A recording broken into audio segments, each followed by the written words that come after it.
We're going to begin this routine just doing the side of our neck. As you do this, and all stretches, you're going to exhale and lean into the stretch, and then exhale as you come back out of the stretch. For this routine, I'm just going to demonstrate around 3 reps of each side. You can do more or less depending on how you're feeling.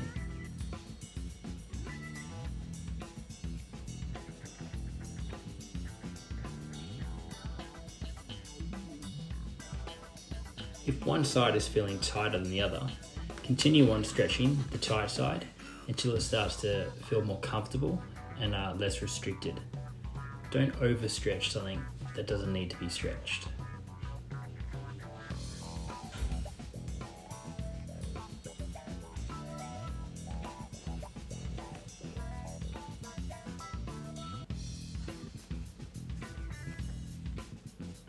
Now we're going to do the neck extensions. Place the fingers on the chin, one hand on the back of the head, keeping good posture throughout the spine. Slightly and gently just pull that head forward and tuck that chin into the chest. Same breathing as the side.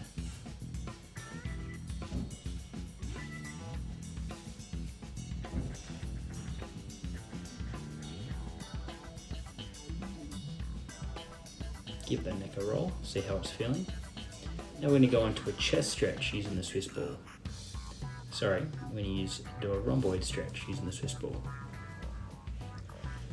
What you want to try to do when you do this one is cross that arm over the front of the chest and then try to rest the remainder of the torso onto the arm you're stretching to bring that arm right across the body. This also works well just without a Swissball, but with the Swissball, like all these stretches, they can become a little bit more dynamic and you can hit different muscle fibers through the rolling action of the movement. Now we'll go into the chest stretch.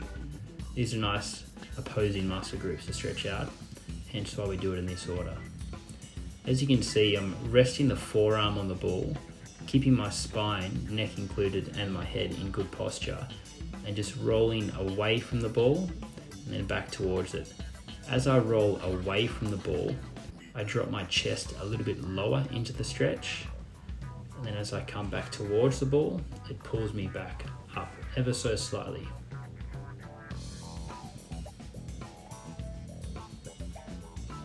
Next up, this is a mid-back and abdominal stretch.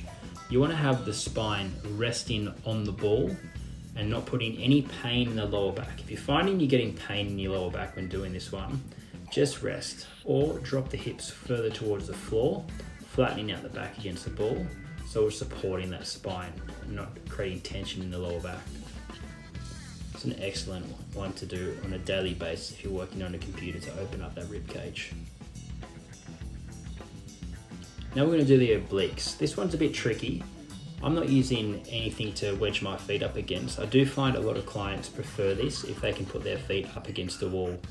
But what you're going to do is have that ball resting across the side of the rib cage, and then you're going to rock and rotate your torso forward and behind the ball, just nice and slowly. And as you do that, you're trying to feel a stretch down the side of your rib cage. Again, just like all these, you're going to do both sides. Taking your time setting up. Very common for one side to feel a lot more restricted compared to the first side or the second side. So go by how it feels and do as many as you need to do. Remember, doing this before a session, we're not trying to change the length of muscle groups. We're tuning our body as if we'll be tuning a guitar. We're just scanning, seeing what's going on. If you're finding an area that's heavily restricted, go for some longer static stretches after the workout. This is now a quad stretch. This one's quite strong for those of you that have tight hip flexors and tight quads. Having that ball with the foot raised up against it like that does make that stretch more intense than if you had the leg just flat, as if you're in a lunge.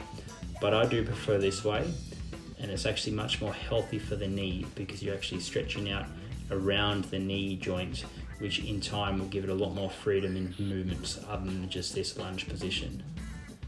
Posture is key on this one.